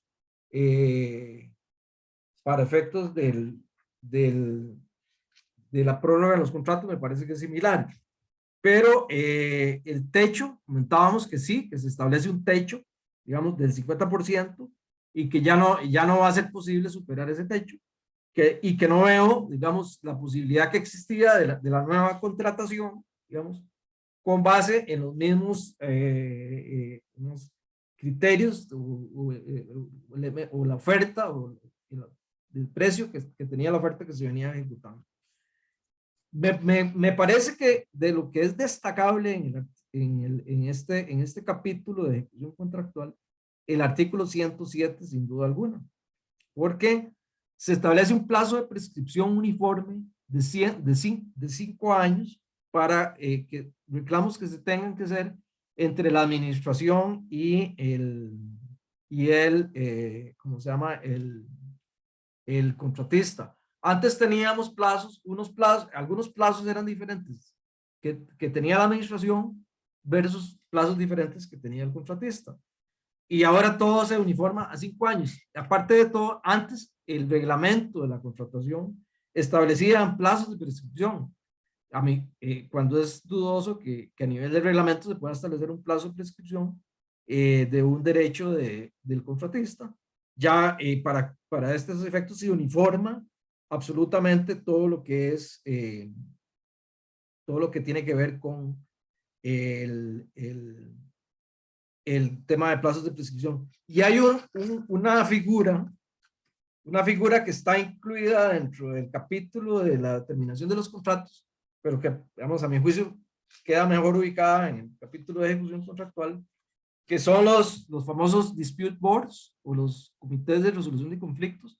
Para mí es un gran logro que en el artículo 117 se establecen los comités de resolución de conflictos, en la jerga más conocidos como dispute boards. Los dispute boards son obligatorios para contratos de obra y facultativos para los demás, y tienen una gran cantidad de ventajas, porque cuando en los contratos de obra, sobre todo, ha sido muy útil la implementación de esta figura en los contratos FIDIC. Los contratos FIDIC que son de infraestructura pública y a nivel internacional son ya de uso de regla, o sea, es la regla y funciona muy bien. Hay diferentes tipos. El reglamento de la ley, supongo yo que puede llevar, nos puede dar mayor detalle, pero permite que en caso de un conflicto, normalmente se presenten tensiones entre la administración y el contratista, permite que el conflicto se le lleve a este comité y el comité emita digamos, lo más aconsejable es que la decisión del comité sea vinculante. Es decir, que lo que diga el comité sea vinculante para efectos de continuar con la ejecución del contrato, pero es sin perjuicio de que la administración o el contratista puedan dirimir el conflicto en sede arbitral o en sede judicial, pero permite continuar con el contrato. Fue muy útil, por ejemplo, en el Canal de Panamá y en otras horas de infraestructura, y las personas que lo integran tienen que ser independientes y no tienen que tener conflictos de interés. Normalmente los colegios profesionales capacitan a personas para que puedan formar parte de dispute boards y que sean objetivos, independientes, etc. De manera que a mí me parece en lo personal que este es un gran logro y que es en la parte de ejecución contractual definitivamente va a ser muy útil. También hay aspectos de la terminación del contrato, Luis, pero no sé si querés que abordemos la terminación del contrato. Te mando, don Eduardo. Bueno, en la parte de terminación del contrato tenemos las clásicas de las potestades exorbitantes de derecho privado, que son la resolución, y que ahí tal vez que anoten la remisión a los artículos, al artículo 53 y al 54, que decíamos ahora, ¿Qué pasa en caso de resolución?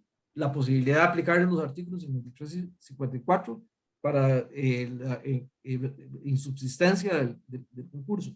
Pero en el tema de rescisión muy similar, siempre me ha generado, porque ahora, incluso con el tema de prohibiciones y lo que decía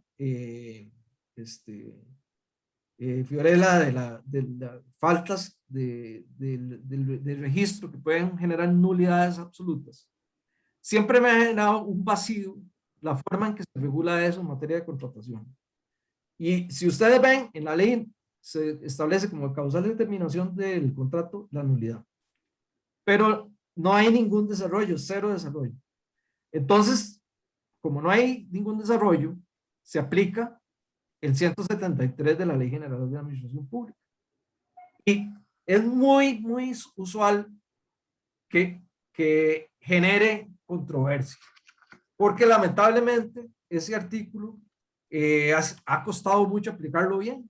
Si uno va, un día estuve leyendo más de 20 criterios de la Procuraduría, que no es exactamente para este caso, pero que están relacionados con el 173, y estuve estudiando precedentes de la Contraloría, y hay un porcentaje altísimo de criterios de estos órganos donde deniegan la nulidad por razones de forma, porque el órgano no era el competente, porque la nulidad no era evidente y manifiesta, porque el expediente, el procedimiento no estaba bien confeccionado.